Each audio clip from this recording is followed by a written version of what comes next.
meluluskan jawatankuasa khusus untuk membuat semakan cukai tanah. Tiap-tiap 10 tahun kita akan buat semakan. Dan cukai inilah jadi sumber pendapatan negeri. Oleh kerana berlaku peningkatan kos pentadbiran, semua ni kena ada semakan lah. Daripada tahun 94, waktu itu kita ada 80,000 milikan, 80,000 grant. Sekarang ni kita ada 830,000 grant. Tentulah perlu ada peningkatan pentadbiran kepada tanah ni pun perlukan kos juga. Semakan tu pun perlukan kos juga. Jadi kita akan mulakan semakan tu pada tahun ni.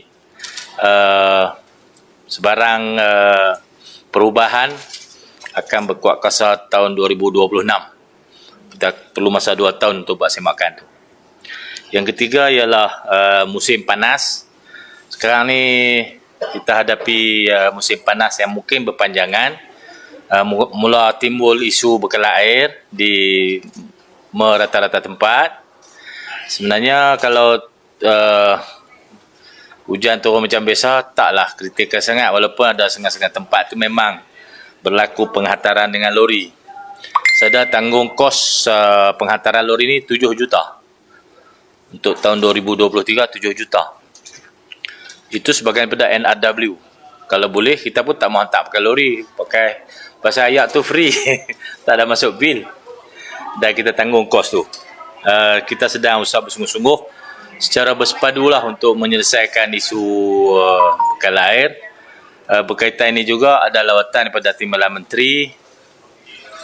Kementerian baru yang dipecahkan baru ni, Yang Berhormat Saudara Kamal Nasir. Saya faham beliau turun tu untuk meninjau perkembangan semasa loji-loji yang sedang kita bina di Kedah ni. Tetapi mungkin ucapan dia tu diviralkan tentang part negatif saja. Saya tak salahkan dia, ini kerja media tu lah. Siapa yang buat tu lah. Bukanlah hak dah depan saya ni. Saya dipahamkan yang bawa dia tu dibawa media Madani. Jadi Madani ni tak boleh lampun pelaga-pelaga orang. Dia kena cakap benar betul. Kalau saudara YB Kamal Nasir ada cakap benda-benda yang betul, patut disiarkan jugalah. Jangan siar part negatif saja. Isu besar yang dibangkitkan ialah Kerajaan Persekutuan dah bagi grant, kenapa projek ini tidak dapat diuruskan dengan sempurna. Yang saya fikir paling besar lah. Saya pun dah tengok juga sikit. Pertama sekali, grant tu adalah selari dengan undang-undang. Untuk bekalan air luar bandar, Persekutuan kena bagi grant. Dia tak boleh bagi pinjaman. Itu bukan kerana kebaikan, tapi kerana undang-undang, peraturan. Yang kedua ialah selari dengan dasar yang kita capai untuk proses migrasi. Untuk bekalan air luar bandar, mesyuarat Kabinet pada tahun 1993 telah memutuskan dan dibaca bersekali dengan jadual ke-9 untuk bekalan air luar bandar, tanggungjawab Persekutuan menyediakan grant.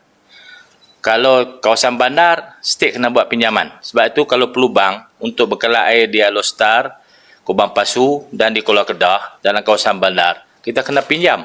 Yang kita pinjam 431 juta. Untuk kawasan-kawasan luar bandar di Jenun Baru, Lubuk Buntar, Sungai Limau, Bukit Selambau, itu grant sebab dia bekalan air luar bandar. Pergi Merbuk, pergi Lubuk Buntar, pergi Pendang. Ini semua luar bandar. Sebab tu dia bagi grant. Bukan kerana dia baik. Tahu? Bukan kerana dia berihsan, bukan. Itu peraturan dan undang-undang. Itulah yang dicapai dalam perjanjian penstrukturan semula bekalan air di Malaysia ni selari dengan Akta 2006 tu, Akta Wasiat 2006, Akta 655. Jadi tak payahlah mai duk habaq kata saya sudah baik, kenapa kamu tak urus dengan baik. Tak betul cakapnya tu. Walaupun dia tak cakapnya tu tak bermaksud begitu, tapi diviralkan seolah-olah itulah maksud. Saya kesan kat dia juga. Tak patutlah mai kali pertama di negeri kita mai cari pasal kan. Cakaplah elok-elok. Benda-benda negatif kita cakap dalam mesyuarat, buat teguran, dalam meeting. kalau tegur secara terbuka dan diviralkan secara negatif, dia akan memberi impak tanggapan orang kepada state ni lemah. Tak kerti nak ngurus, orang dah bagi duit, tak kerti nak atok projek. Saya rasa saya tak boleh biarkan begitu saja. Ini negeri yang saya diberi tanggungjawab untuk menjaganya. Kita ada penjelasan kepada semua ni dan saya fikir semua orang tahu bahawa selepas tender dibuka pada tahun 2020, tender itu dinilai oleh jawatankuasa tender. Selepas jawatankuasa tender peringkat negeri, tender itu dibawa ke peringkat persekutuan. Kali pertama, walaupun pinjaman ataupun geran, jawatankuasa tender yang meluluskan tender-tender ini di peringkat negeri mesti dapat konsen ataupun kebenaran di persekutuan untuk dibuat keputusan akhir. Maka kontraktor yang berjaya dalam tender-tender itu telah dipilih. Bukan pilih nantikan terus, bukan. Dia dipilih melalui proses yang dikehendaki oleh kaedah perolehan yang digunakan pakai dalam negara kita. Dapatlah kontraktor-kontraktor tu. Bila tender dah dianugerahkan, berlaku peningkatan harga bahan binaan antara 40 hingga 70%. Jadi kos binaan LRA ni semua telah meningkat antara 40 hingga 70. Sedangkan tender diputuskan sebelum kenaikan harga. Saya rasa semua orang dah tahu. Tapi sengaja dibuat macam orang tak tahu. Saya rasa perkara inilah yang patut diperbetulkan. Bukanlah kerana kelemahan mana-mana syarikat yang dipilih atau bukanlah kerana kelemahan kerajaan negeri tak boleh nak mantau projek, tapi berlaku kenaikan harga yang bukan dalam kawalan kerajaan negeri. 40 hingga 70 memang berat tau. Kontraktor mana pun boleh bungkus. Maka dibuat satu proses yang menyumbang kepada kelewatan. Kontraktor ni mohon VOP untuk menilai semula beberapa item dalam pembinaan ni, khususnya besi. Kerana besi meningkat 3 kali sampai 70% kenaikan harga besi. Maka dimohon VOP. Ada beberapa item diluluskan oleh JKR, tetapi berlaku lagi kenaikan. Selepas tu dipohon lagi VOP. Jadi inilah yang melambatkan. Itu semua di luar bidang kuasa negeri. Jadi kerajaan persekutuan kena pertimbanglah untuk semua kontrak, bukan di Kedah saja, di negeri lain pun kelewatan-kelewatan yang berlaku akibat kenaikan harga barang, harga bahan binaan di Kedah, di Pahang, di Johor, di Kelantan, di Selangor, di mana-mana juga semua masalah itu berlaku, bukan di Kedah saja. Jadi saya harap pihak kementerian dapat membuat pertimbangan. Kalau tidak diberi VOP kepada item-item yang berlaku kenaikan ni, semua kontraktor akan menghadapi masalah. Tapi alhamdulillah kita dapat beberapa kontraktor yang sedang membina LRA di Kedah ni, khususnya di Pelubang. Lepas tu kita buat pinjaman. Walaupun pinjaman 431 juta, berlaku kenaikan sekitar 70%. Kira-kira 100 juta tau kenaikan harga. Tapi dia teruskan juga pembinaan atas kapasiti dia sendirilah, dengan usaha-usaha untuk membuat permohonan kelulusan baru tu diteruskan. Negeri menyokong kerana kita faham masalah yang mereka hadapi. Bukanlah saja kita menjadi lemah sehingga projek tidak dapat disiap ikut jadual. Tidak. Adalah sebab-sebab yang munasabah yang patut diberi pertimbangan. Itu tentang pembinaan LRA. Dan ada 2 LRA yang agak perlahan di Sungai Limau, saya fikir salah satunya yang menjadi bahan tu lah. Kontraktor pun yang dipilih pun di samping dia memohon untuk dapat kos tambahan lah, geran yang diluluskan. Dia juga ada plan contingency bagaimana untuk memastikan projek itu dapat disiapkan.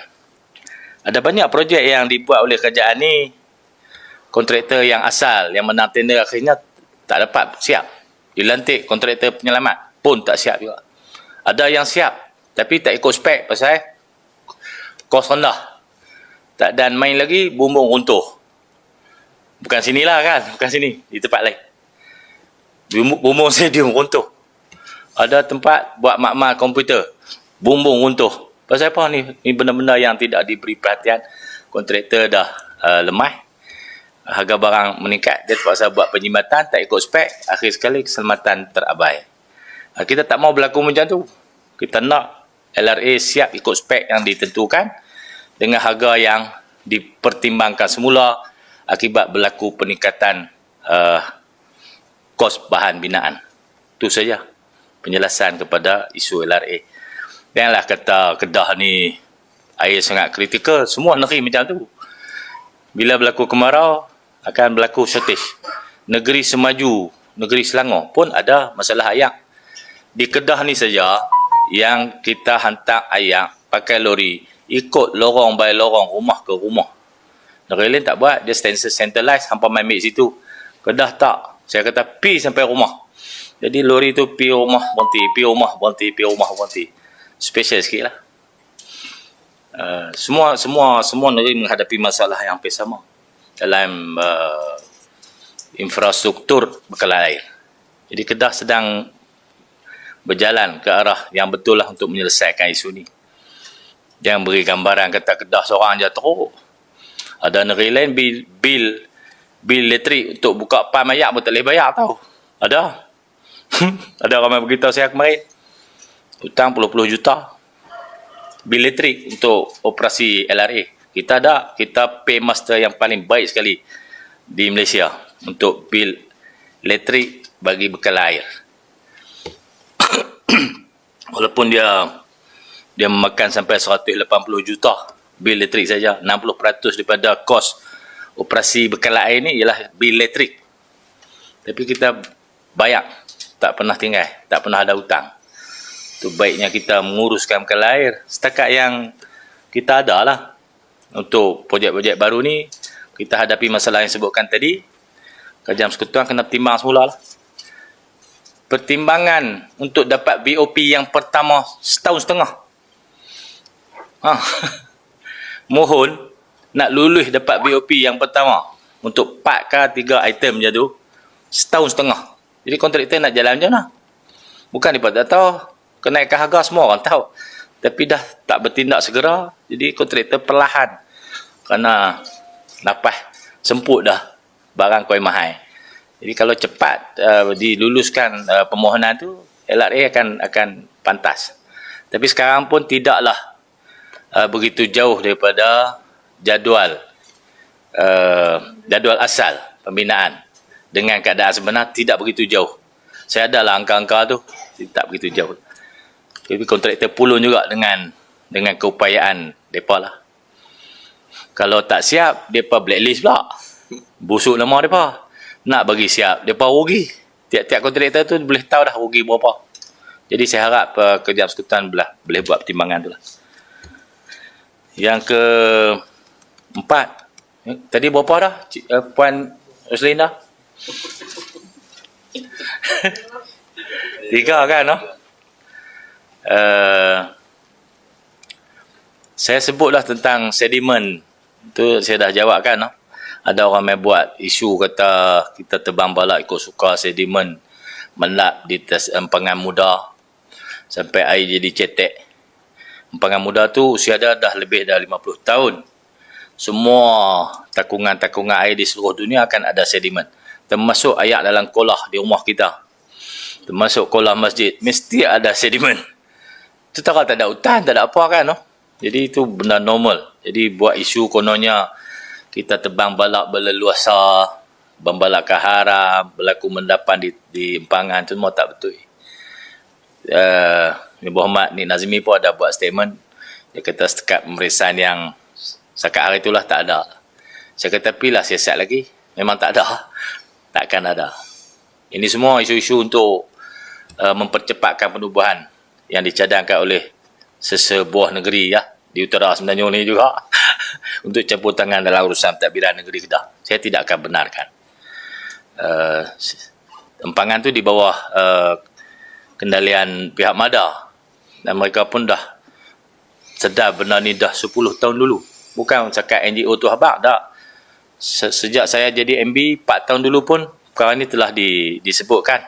Malah dah ada plan bagaimana untuk mengatasi sedimen yang makin hari makin banyak di Empangan Muda dan di Empangan Pedu. Lepas ni Empangan Beris pula. Dia itu pula semula jadi, proses semula jadi.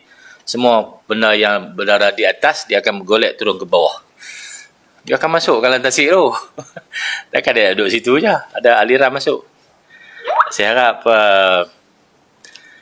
tak payahlah main politik banyak sangat. Fokus kepada pentadbiran kerana negara kita ni pun sedang berlaku kejatuhan nilai ringgit, kenaikan harga barang, tekanan hidup makin tinggi. Jadi kalau kita fokus kepada politik berlebihan, tekan sana, tekan sini, tojoh tu, tojoh ni kan, dakwa sana, dakwa sini, nak abang kata kita baik. Tapi negara tak berjalan. Itu tak bagus. Saya harap benda tu dapat diberi perhatian lah. Terima kasih. Kalau ada soalan, sila. Kalau tak ada, tak apa. Dr. Sri, yang LRA sekarang ni bila dah ada kelewatan kesan daripada kenaikan tu, so kelewatan tu akan menjejaskan tempoh berapa? Ya. Dia panggil EOT ya. Dia estimate of time tu dia akan terlajak lah. Kita kena terima lah keadaan tu. Selagi harga baru tidak dapat ditentukan selaras dengan kos yang sebenar, maka kontraktor akan makin hari makin perlahan. Mungkin terpaksa berhenti. Mungkin ada akan kontraktor penyelamat. Tapi untuk mempercepatkan ni, kena tambahlah duit tu. Itu saja. Tambah duit, cepat. Kalau geran, tambahlah. Kalau loan, saya pun kena mohon lagi lah. 431 mungkin tak cukup. Kontraktor yang dilantik, BDB. BDB ada request certain amount, yang besar lah.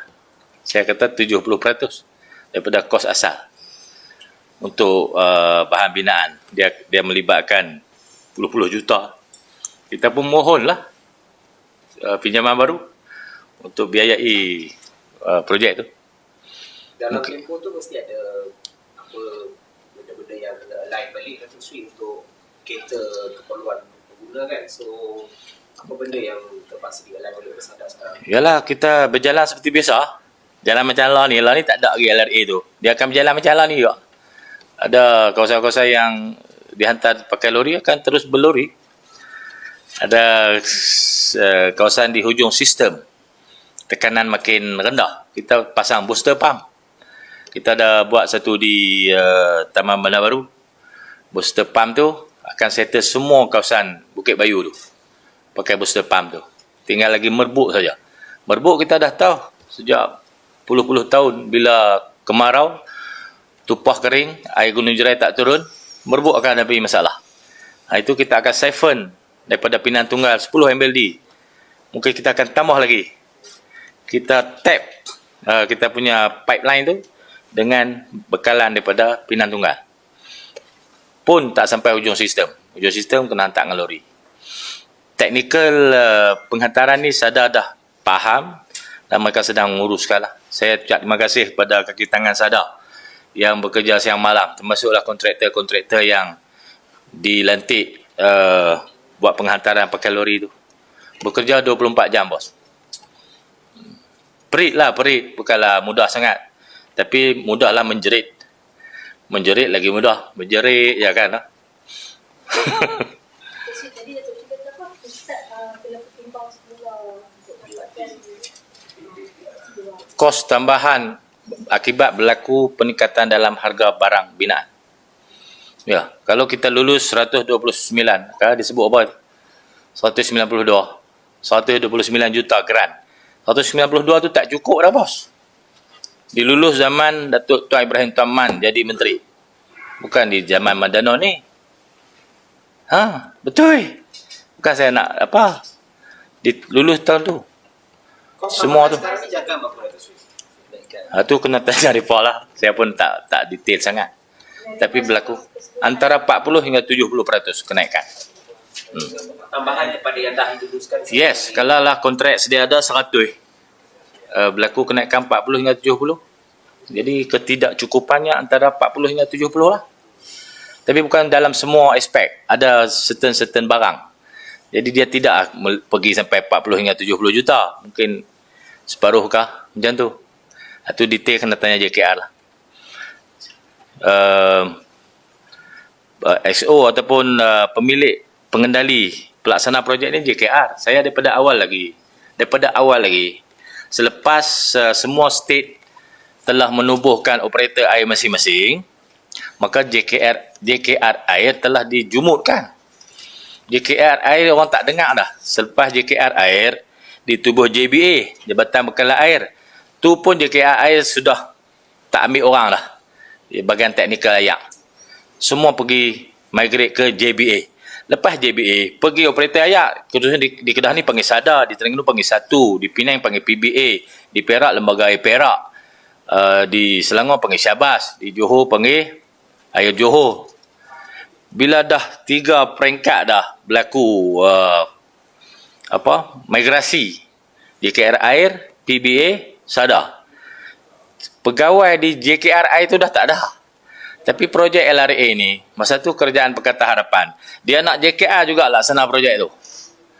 Jadi JKR tak ada pakar. Ada seorang nama Encik Mani ke apa, pun nak pencen dah. Jadi kerana dia kena kepada JKR kutip balik staf-staf dia ni, bukan bahagian ayak, bahagian civil, untuk jadi in charge LRA ni semua. Semua sebenarnya pakar-pakar tu ada di operator. Tapi kerana operator ni syarikat, tak boleh mengendalikan projek kerajaan, jadi keadaan jadi celaru. Daripada awal sudah celaru. Saya sudah buat teguran pada masa itu. Patut diberi kepada orang yang ada pakar bidang air. Dia dah pindah 2-3 kali dah. Kita balik pada asal. Itulah. Kemudian tu mari pada harga. Pada kenaikan harga barang. Saya harap kita tak ambil masa begitu lama lah. Kalau dia luluskan kos tambahan tu, dia akan ikut track balik. Cuma VOP pertama tu pun ambil masa setahun lebih. Dia drag setahun lebih. Okey? Dalam lawatan wajib akmal tu, buat rumusan masalah air kronik kan? Ya. Tak ada wakil sebagai Tak ada. Dia pun tak panggil kita. Dia panggil SADA. Itu operator. Kita ada BPEN. Kita ada XO projek Datuk Seri SS. Kita ada ESCO. Negeri tidak dilibatkan. Jadi siapa nak jawab? Bila tak ada jawapan tu, dia maut-laut tu. Kronik bukan kronik. Kronik lama dah, bukan kemarin je. Kita sebut lama dah. Tu yang kita buat macam-macam. Jadi baru main sekali dia cari pasal kan. Tak bagus lah. Jumpalah kita. Kita boleh explain. Kalau tak jumpa saya, jumpa BPEN. Kita ada BBA bahagian Bekalan Air di BPEN. Jumpa timbalan SUK bahagian pembangunan pun boleh. Kita boleh explain lah. Bila dia beri gambaran tu seolah-olah negeri ni terlalu teruk. Negeri kita ni yang bertukarnya MB dengan ESCO je. Pegawai-pegawai tak tukar. JKR orang tu juga. Semua orang tu juga.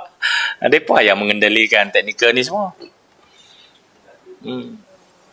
Politik tak habis-habis. Jadilah, berhentilah. Buat kerja betul-betul. Itu saja pandangan saya. Terima kasih ya. Assalamualaikum. Ada lagi? Ada lagi. Isu seterusnya. Kita komen sikit yang tunggakan gaji pemain sebab Kedah. Itu urusan syarikat. Saya tak boleh komen. Masa tim di bawah KFA lagi saya sudah membuat penegasan saya tidak akan gunakan duit kerajaan negeri untuk membuat bayaran gaji kepada pemain. Sebab ni duit orang ramai. Bila dia dah migrate pergi pada syarikat, tanggungjawab syarikat tu lah. Ada orang lah kata Sanusi tak bayar gaji. Saya nak maklum lah hari ni pasukan bola sepak tu di bawah KDA FC, sebuah syarikat swasta. Itu je lah. Saya harap mereka dapat settle lah masalah ni. Saya pun dengar Tan Sri dan rakan-rakan sedang bertukus lumus. Cuba. Saya habang awal dulu lagi. Dia kata saya suka je gaduh. Siapa yang buat